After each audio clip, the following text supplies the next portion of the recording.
in regard to that issue. And likewise, he brought about statement from the scholars, past and present. And following the Messenger alayhi salatu wasalam, he mentioned, Hafidahu rahimahullah, about that which tonight, bi'idhnillahi ta'ala, is, he say, فلا شك. Now he quoting the statement of Shaykh Abdul Aziz ibn Baz rahimahullah. He say فلا شك أن من تدبر القرآن الكريم وجد فيه آيات تأمر بإخلاص العبادة لله وحده، وهذا هو التوحيد الألوهية. ووجد آيات تدل على أن الله تبارك وتعالى هو الخالق، وأنه الرازق، وأنه مدبر الأمور، وهذا هو توحيد الربوبية الذي أقر به المشركون ولم يدخلهم في الإسلام. كما يجد آيات أخرى تدل على أن الله له الأسماء الحسنى وصفاته العلى، وأنه لا شبيه له ولا كفو له، وهذا هو توحيد الأسماء والصفات الذي أنكره المبتدعة من الجهمية والمعتزلة والمشبهة ومن سلك سبلهم. And this is the last portion we read last week, which is in regard to the statement of Shaykh Ibn Baz rahimahullah. He said, whomsoever, he said, there is no doubt, whomsoever tadabbar al-Quran, he contemplates upon the Quran, he will find many verses that are in making ta'muru bi ikhlasi al-ibadati lillah. He will find many verses that enjoin upon the servants to have sincerity in regard to the worship of Allah alone. And he said that this is the meaning of Tawheedul Uluhiyya. And likewise, you will find many verses that talks about Allah being Al-Khaliq, that talks about Allah being the one that creates, that talks about Allah Tabaraka wa Ta'ala being Ar-Raziq, the one that provides, that Annahu Mudabbirul Umur, that talks about Allah Tabaraka wa Ta'ala being the one that is disposing and organizing the affairs. And he say, وَهَذَا هُوَ تَوْحِيدُ الرُّبُوبِيَّةِ, and this is the Tawheed, the oneness of Allah in His action. The oneness of Allah in His action. And he say that this Tawheed al-Rububiyyah الَّذِي أَقَرَّ بِهِ الْمُشْرِكُونَ, it is that which that you find the polytheists of the first generation, that they all agreed with, they all testify to. But with the testification, the simple fact that they testify for the Rububiyyah, lam yadkhuluhum fil Islam, it did not enter them in the fold of Islam. Just because they say that Allah, He is the creator, just because they say that Allah, He is the sustainer, just because they say Allah Tabaraka wa Ta'ala, He is the one that disposes of the affairs, just because they say that Allah Ta'ala, He is the owner of everything, he say affirming that Rububiyyah did not enter them in the fold of Islam. It is important to understand this, that if those from the first generation, they indeed affirm this Tawheed of Rububiyyah, and yet it did not enter them into the fold of Islam, that shows that those who concentrate in their da'wah in regard to the Tawheed of Rububiyyah, that they don't understand that which was the message of all the prophets and messengers. They don't understand what was the message of all the prophets and messengers. Because the prophets and messengers, alayhi salatu wasalam, they only established the Rububiyyah to bring the validity of Al-Uluhiyyah. It's a foundation that they lay out. But once they lay it out, now they're building upon it to establish the Uluhiyyah.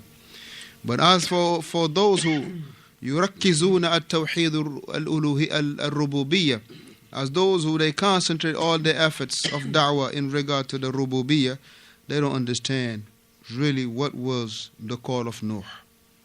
They don't understand what was the call of Ibrahim. They don't understand what was the call of Musa.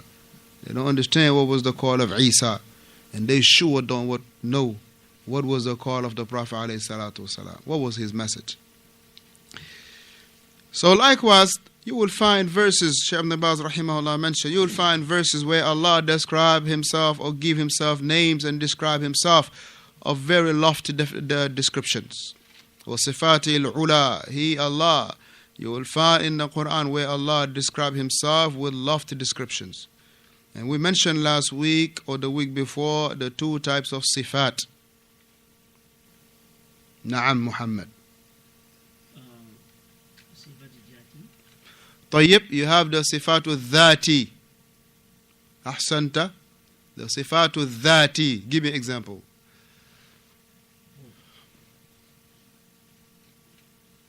The sifatu dhati, meaning the description by essence or the essence of Allah. Give me an example. Ahsanta, very good. The face of Allah. The face of Allah. Right? Yes. Allah described himself, right, with many descriptions. Just like he named himself with many names. So we mentioned that there is two types of sifat. You have the sifat, Muhammad, our brother, may Allah give him good in his life. And after he said that you have the sifat of dhati. And that is the essence. Right? The essence. Yeah. So I'll say, give me an example. He said the face. Right? Yeah.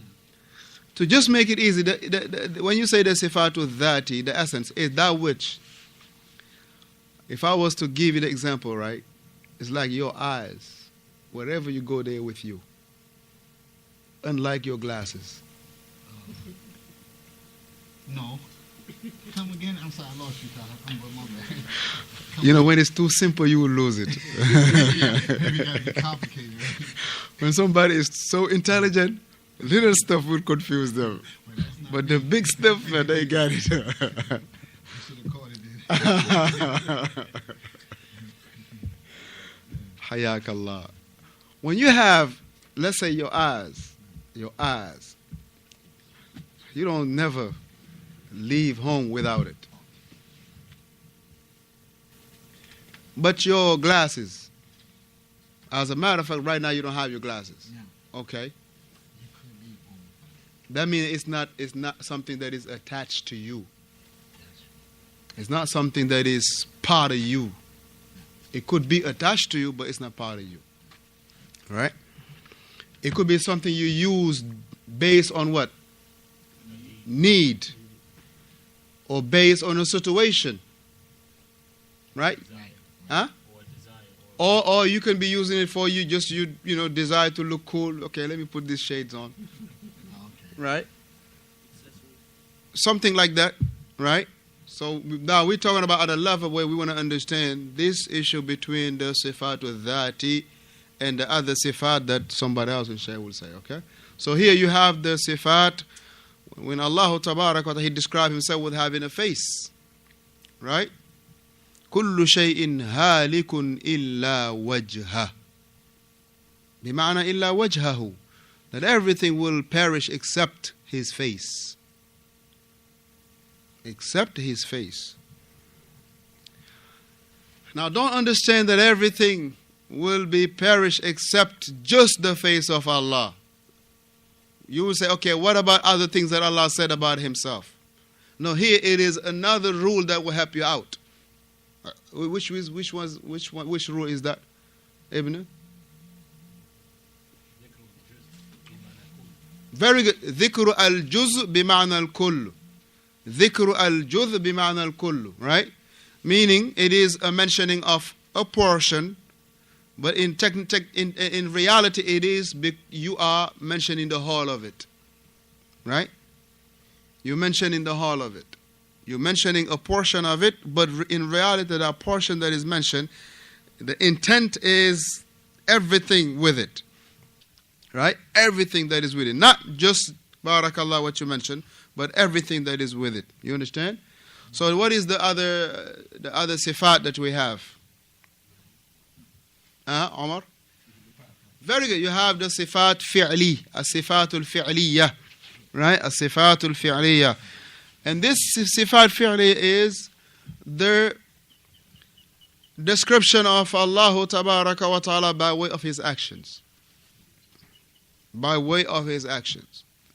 By way of His actions. Meaning those actions that Allah chooses to do it whenever He see fit to do it. Or whenever He has the irada to do it. And when we say whenever Allah want to do something, it is based on a full knowledge of the matter, a full divine wisdom of the matter, and a full ability of the matter. Right?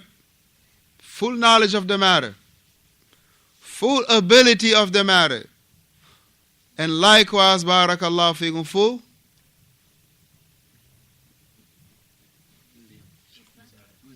wisdom, divine wisdom. Right? So these three things, when Allah Ta'ala do, it is not like us. We do sometimes things just because you want to do it.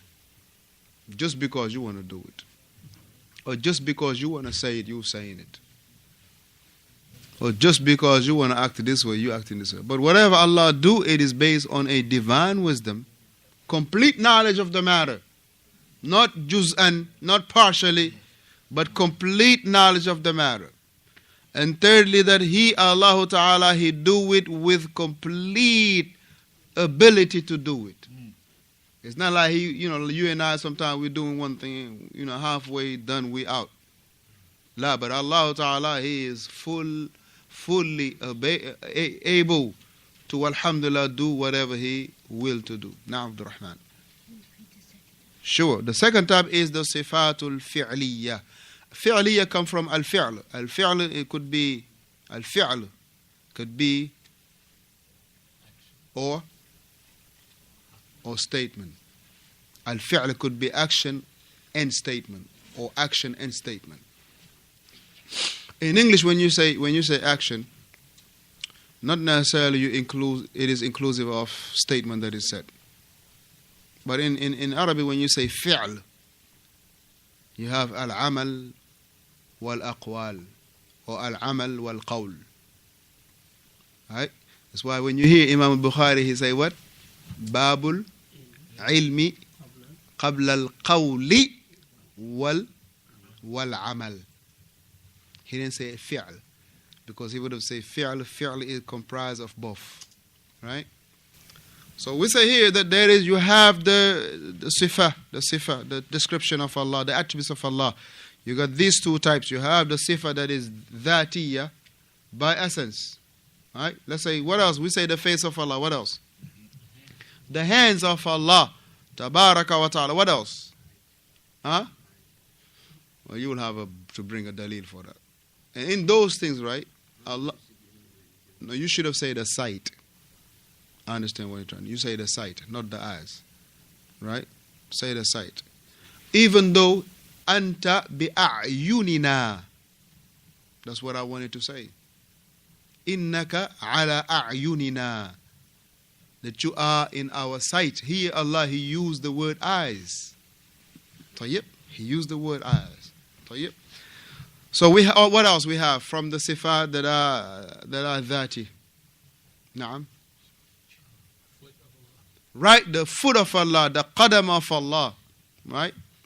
The foot of Allah. When Allah tabaraka wa ta'ala yawm al-qiyamati, as He has, right, promised the hellfire that He will fill it up, right?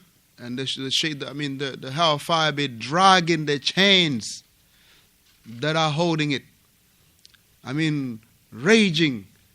You see how sometimes you find on the streets, right? These guys be walking with their pit bulls, and how the pit bull is dragging them. Subhanallah. The hellfire be dragging the chains that held it down, dragging it. Allahul Musta'an, and be saying, Hal min mazid. Hal min mazid. anything that is